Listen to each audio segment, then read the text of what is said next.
Je l'ai dit en titre, investissement dans la culture. Mondiaculte propose les seuils minimum d'1% dans les budgets nationaux. Recommandation de 43 pays. Cette organisation intergouvernementale, 25 ONG réunies pendant 2 jours pour réfléchir sur la question. Les rapports de cette rencontre est faite par la ministre congolaise de la Culture, Arts et Patrimoine, Catherine Katungu.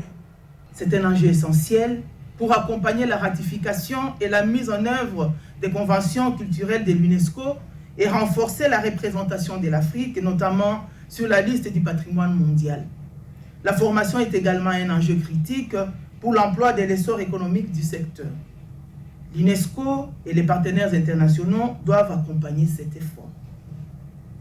Vous avez souligné plus largement la nécessité de renforcer les liens entre culture et éducation, des priorités au cœur du mandat de l'UNESCO.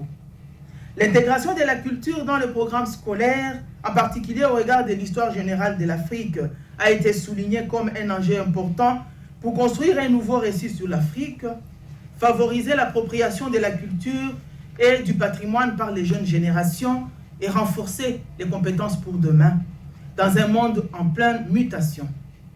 L'importance de renforcer les langues nationales a été particulièrement soulignée, de même que la nécessité d'investir en faveur des infrastructures culturelles pour élargir l'accès à la culture pour tous, en particulier pour les populations vulnérables.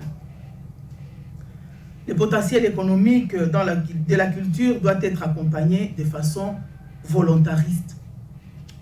Il nous faut développer des cadres légaux adaptés à l'environnement numérique et renforcer la régulation de la propriété intellectuelle.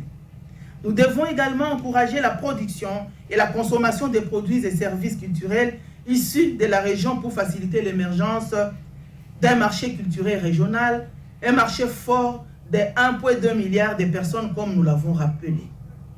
Des mesures incitatives doivent être développées pour encourager l'entrepreneuriat et l'engagement du secteur privé.